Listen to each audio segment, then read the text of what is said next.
Welcome back. Well, 20 years ago today, the citizens of Austin made a strong, lasting choice that still shapes city development today. It is the anniversary of a monumental election that installed the city's Save Our Springs ordinance, limiting development over the Barton Springs Watershed to protect water quality and endangered species. I was a regular swimmer. 20 years later, Butch Lawson still swims Barton Springs, proud of what he worked to preserve.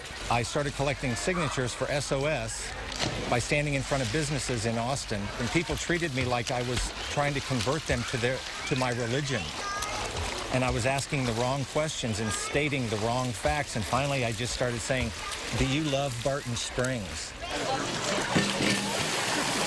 The citizens of Austin showed up in record numbers for that mid-summer election, 27.6% turnout. It changed the future of Austin in many, many ways. The votes for the ordinance outweighed those against by almost 2-to-1, stopping a 4,000-acre development in its tracks and setting a precedent for future projects. It really created a new political consensus that protecting our environment is great for our economy. And it's now one of the chief selling points of the city.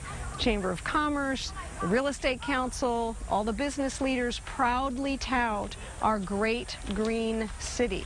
The ordinance didn't remove all of the springs' threats. The water quality has been degraded, has lessened. It's not what it used to be. There is plenty of work to be done in protecting the quality of the spring flow and also preserving the quantity of flows from excessive pumping pressures that continue to grow south of Austin into Hays County. But swimmers will tell you it is a treasure worth saving. The sun used to shine into the pool and then the rays would shine back out, and I haven't seen that in a long time, and I saw it yesterday. I think that's a good sign. And we had the chance to talk with former Austin Mayor Bruce Todd about the lasting impact of the ordinance. And he says anyone who says the ordinance like that has just one effect is wrong. And it did not come without cost. I think SOS has been used, while not as so much a guide, but a standard to fix the guide on what is best for the environment. And I think in that respect it's worked well. The hill country to the west, we see a lot of green space, not just because of SOS, but endangered species, certainly to the southwest because of SOS.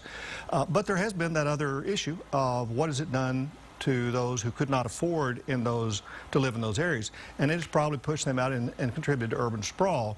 Is that a bad thing? It's hard to say. It depends on what the citizens want, but it is a factor to take into account. And from noon to 5 today, the Save Our Springs Alliance is celebrating the 20-year anniversary with what they're calling Barton Springs University. It's a way for people to learn the history, preservation efforts, and ways you can get involved. So right at the South Gate area outside the pool, the earth scientists will speak at noon. Original members of the SOS Steering Committee follow at 1. Political campaign leaders will give their take at 2. At 3, a philosophical discussion of what SOS means to Austin's past, present, and future. And perspective from the Native American community rounds out the lessons at 4. And finally, what else? A group plunge in Barton Springs Pool. First warning.